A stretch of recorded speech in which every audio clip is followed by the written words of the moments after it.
Alright, so in this video I'm going to show you how your housings for your mn90 metal axles and the gears, all the bearings, everything that fits inside of it, how they don't fit together without a little bit of machining. So once you get your axle in there,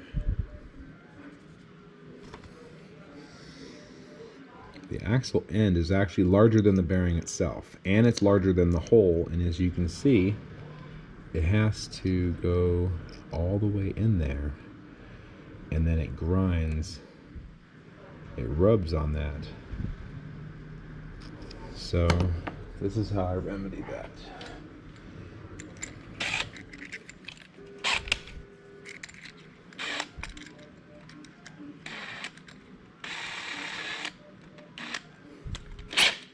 So chuck it into your drill.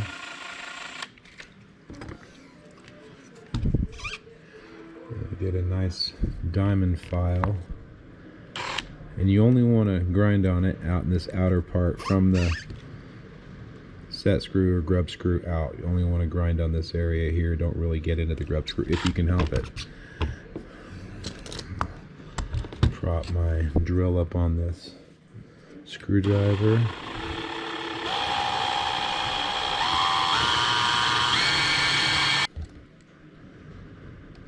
See now, well under 6 millimeters.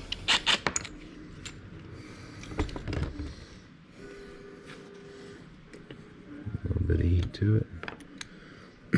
Now, I've already cut and ground off this axle and made it shorter, and I used the same file to cut back the notch. So I've slid this back as best I can to where this would actually set down in there, because it was way out. Now I think it might clear. If it doesn't, I will grind it some more. Yeah, I don't know, because I don't have the other side grinding, so it must be this side. I can feel it grinding, so not enough. Yeah. You can see it wearing.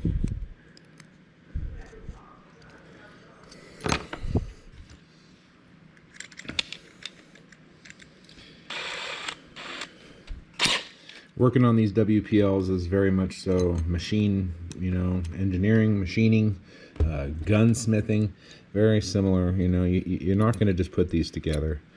But I look at it as a challenge to see how well I can get my WPL together, considering it is a challenge.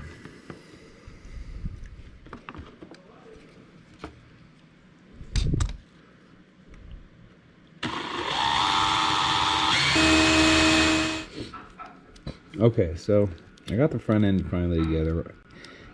The issue you have with this, at least I have with these differently colored knuckles, is that they hold the bearing in closer, so you have to shorten your axle a little bit to get these holes to line up. So I've already gotten this one working. I had to cut back on the flat spot and shorten the axle a little bit, and I had to shorten the actual universal where it touches the bearings to get it in far enough to where this all lined up. Now here's another tidbit of information. This is the screw, or the knuckle, it's the bushing, the pivot bushing for the front knuckle that comes with these. And you can see how thin that flange is, and it fits loose, very loose, inside the hole. My God, it is ridiculously loose. It's going to be so much slop. So you have to buy the ones from WPL. The ones from WPL have a fatter shoulder. You see that? And they fit nice and tight to the point where they have to be kind of if the slide ends nice and straight. That's what you want. So buy these. They're $1 a piece from the WPL-RC.com website, directly from WPL. Buy 10 of these or 20 of these. It's going to cost you 10 or 20 bucks, but depending on how far you are into this hobby with these machines, you're going to need these, because every time you get a set of these, you're going to get those thin, loose-fitting bushings. They're not sized correctly at all. So there we are. So that all that slop will be gone now. Hopefully I'll be able to get this side together as well. I'll do it real quick. Where's my other screwdriver?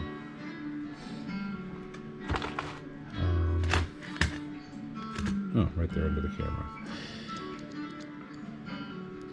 I'll do it real quick without heat or Loctite, because my camera has been dying. I got the batteries charging. Now you see what's going on right here.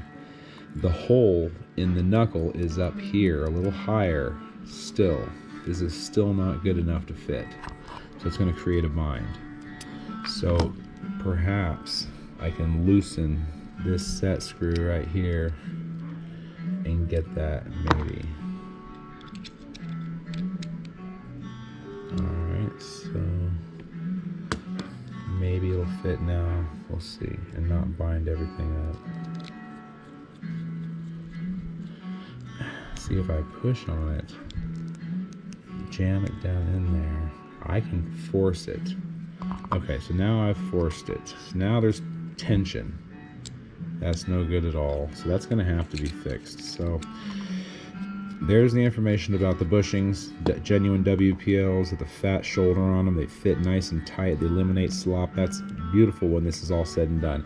But I need to shorten this axle some more. So I'm going to take this back apart and then I'll be back. Okay, so I had to grind this down a little further. Now you have to see exactly what I did. You can only obviously get so close to the set screw hole, but now that's going to drive that further into the axle. And okay, now that I've shortened this, now here's the new problem. The set screw is now hitting the axle housing as I'm pushing it in so far. You have to get the holes to line up. These holes on the housing with this pin right here. So now I can grind this one down if you don't have any other way to do it, or find a shorter. Alright, so I couldn't find one, so there's your M3x3, and I can tell that it's not that deep of a hole for the Allen wrench. So hold it nice and straight on your file after you shortened it. Hold it at an angle and rotate it a little bit to deburr the end and taper it some.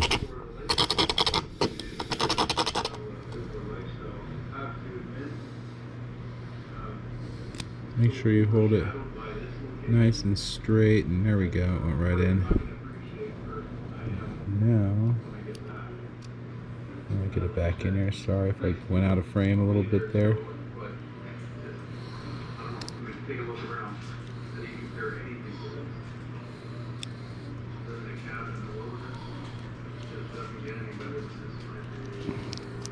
Now that sinks down nice and flush. So now it's not hitting anymore. So let me get this back together and we'll see if it works. Both set screws. So here's the second one. Same thing on the other side. Alright, so look, I finally got it together. It's not perfect yet, but they are on there. So I have shortened everything enough to get these shiny knuckles on there. So, like I said, it's not perfect yet. Still feel a little bit of a bind, but not too bad, especially when you turn it. That's when you would feel it. So, that's actually really good. Very good. So, alright. We're almost there with the front axle. These things require a lot of fine-tuning.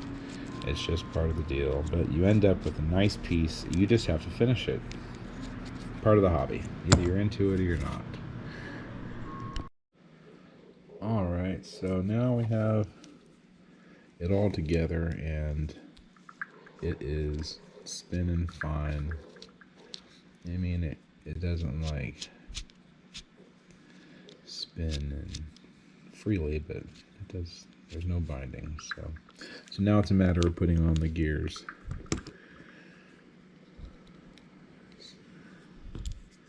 Now, like I said, you always want to make sure that when you're looking at the front or the rear of the vehicle, the pumpkin's on the left-hand side. So the pinion housing is going to go on the back side of this.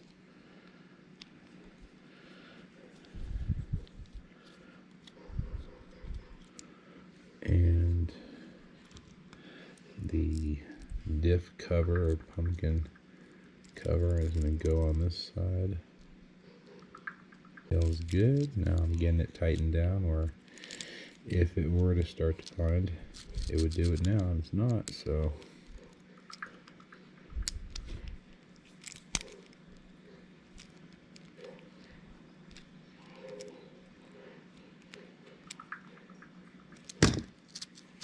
Now that's beautiful. I can feel just a little bit of resistance, which is what you want.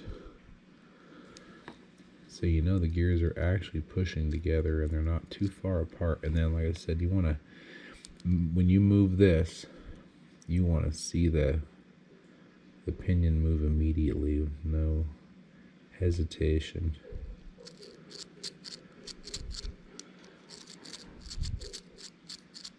And when you're turning the knuckles as far as they'll go, no problem either. So that's beautiful. Perfect.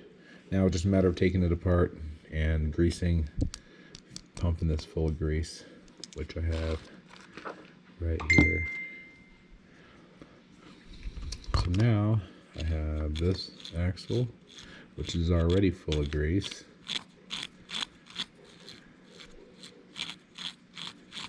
And so it's got a little bit of resistance because it's pedaling through that grease, but that makes the gears last a lot longer. Then I have this one over here. This one, it needs grease too.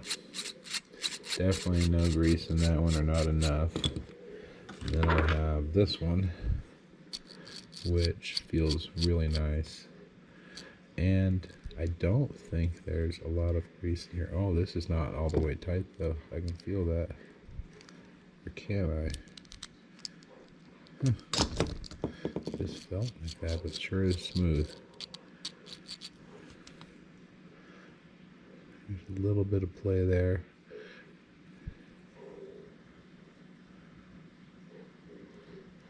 And this is the stainless steel ring and pinion, which is my favorite. Definitely the best. But look at that. You turn this one all the way, which it does turn further. That is for sure. Which I prefer. Which I will end up grinding some of this away. Clearancing some of this, especially inward, so it doesn't hit. Because that's what's stopping it. Is this part right here touching on the, right there where the wear is. So take your Dremel tool and clearance this.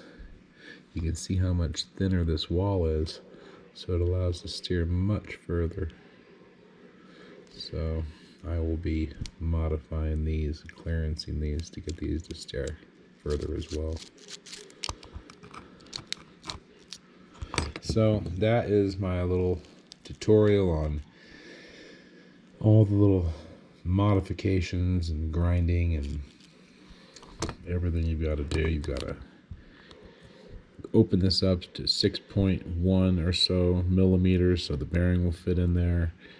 You've got to shorten the axle shaft itself. Got to cut back the flat area on the axle shaft. Grind down the universals, the end, getting close to the grub screw there. The bigger bearings on the inside and out really help.